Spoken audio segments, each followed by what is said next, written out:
കേരളത്തിൽ കേന്ദ്ര കാലാവസ്ഥാ വകുപ്പ് അതിശക്തമായ മഴ മുന്നറിയിപ്പ് പുറപ്പെടുവിച്ചു. കാലാവസ്ഥയോടനുബന്ധിച്ച് ഇന്ന് മുതൽ 3 ദിവസത്തേക്കാണ് നിലവിൽ അതിശക്തമായ മഴ മുന്നറിയിപ്പ്. മധ്യ പടിഞ്ഞാറൻ ബംഗാൾ ഉൾക്കടലിലും തെക്കു പടിഞ്ഞാറൻ ഉൾക്കടലിലും മുകളിലായി ചക്രവാത ചുഴി രൂപപ്പെട്ടു കഴിഞ്ഞു. ഈ സാഹചര്യത്തിൽ അറബിക്കടലിൽ ന്യൂനമർദ്ദ സാധ്യത ശക്തമായതോടെയാണ് കേരളത്തിൽ അതിശക്തമായ മഴയ്ക്ക് മുന്നറിയിപ്പ്. ഇതിൻ്റെ ഭാഗമായി വിവിധ ജില്ലകളിൽ കേന്ദ്ര കാലാവസ്ഥാ വകുപ്പ് അതിശക്തമായ മഴ മുന്നറിയിപ്പായ ഓറഞ്ച് അലർട്ട് പ്രഖ്യാപിച്ചിട്ടുണ്ട്. ഇന്ന് മലപ്പുറം, കോഴിക്കോട്, വയനാട്, കണ്ണൂർ, കാസർഗോഡ് ജില്ലകളിലും നാളെ കോഴിക്കോട്, വയനാട്, കണ്ണൂർ, കാസർഗോഡ് ജില്ലകളിലുമാണ് നിലവിൽ ഓറഞ്ച് അലർട്ട് പ്രഖ്യാപിച്ചിട്ടുള്ളത്. ഇന്ന് പത്തനംതിട്ട, ആലപ്പുഴ, കോട്ടയം, ഇടുക്കി, എറണാകുളം, തൃശൂർ അടുത്ത അറിയിപ്പ്. ഈ സംസ്ഥാനത്ത് മെയ് 21-ന് ഒരു തുള്ളി മദ്യം ലഭിക്കുകയില്ല. ഡിസ്റ്റിലറികളും പ്രവർത്തിക്കുകയില്ല. കാരണം എക്സൈസ് തീരുവയിലും ലൈസൻസ് ഫീസിലും ആവർത്തിച്ച് നടപ്പിലാക്കുന്ന വർധനവിനെ തുടർന്ന് കർണാടകയിലെ ആയിരക്കണക്കിന് ഡിസ്റ്റിലറികളും മദ്യശാലകളും മെയ് 21-ന് പണിമുടക്കിന് ആഹ്വാനം ചെയ്തു. കഴിഞ്ഞ 2 വർഷമായി എക്സൈസ് തീരുവയിലും ലൈസൻസ് ഫീസിലും വർധനവ് നടപ്പിലാക്കുന്നുണ്ടെന്നാണ് മദ്യശാല ഉടമകൾ പറയുന്നത്. പ്രതിഷേധ സൂചനകളുമായി സർക്കാർ ഡിപ്പോകളിൽ നിന്ന് മദ്യം വാങ്ങുന്നത് കടയുടമകൾ നിർത്തും. മെയ് 15-നാണ് സർക്കാർ ലൈസൻസ് ഫീസ് ഇരട്ടിയാക്കുന്നതിനുള്ള കരട് വിജ്ഞാപനം പുറപ്പെടുവിച്ചത്.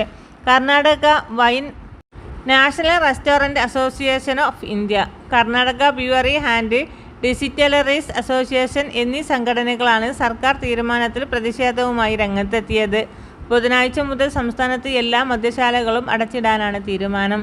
കർണാടകയിലെ 12,000 ലൈസൻസുള്ള മദ്യവിൽപ്പനശാലകളിൽ 5,000-ലധികം എണ്ണം സമരത്തിൽ പങ്കെടുക്കാനാണ് വിവരം. ഇരട്ടിയാക്കാനുള്ള കരട് വിജ്ഞാപന പ്രകാരം വാർഷിക ലൈസൻസ് ഫീസ് 27 ലക്ഷത്തിൽ നിന്ന് 54 ലക്ഷമായി ഉയർത്തി. ഡിസ്റ്റിലറികൾക്കും ഫയർ ഹൗസുകൾക്കും ഇത് 45 ലക്ഷത്തിൽ നിന്ന് 90 ലക്ഷത്തിലേക്കാണ് ഉയർത്തിയത്. ജൂലൈ 1 മുതലാണ് പുതിയ ഫീസ് നിലവിൽ വരിക.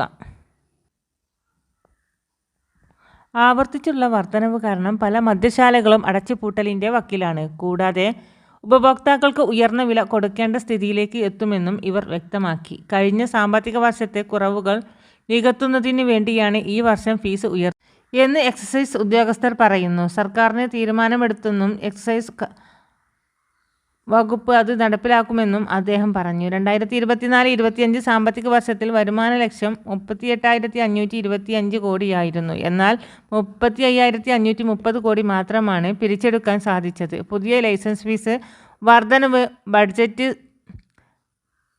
സെഗ്മെൻറ്റ് വിൽപ്പനയും ചെറുകിട ഔട്ട്ലെറ്റുകളും ബാധിക്കുമെന്ന് ചില്ലറ വ്യാപാരികൾ അഭിപ്രായപ്പെട്ടു.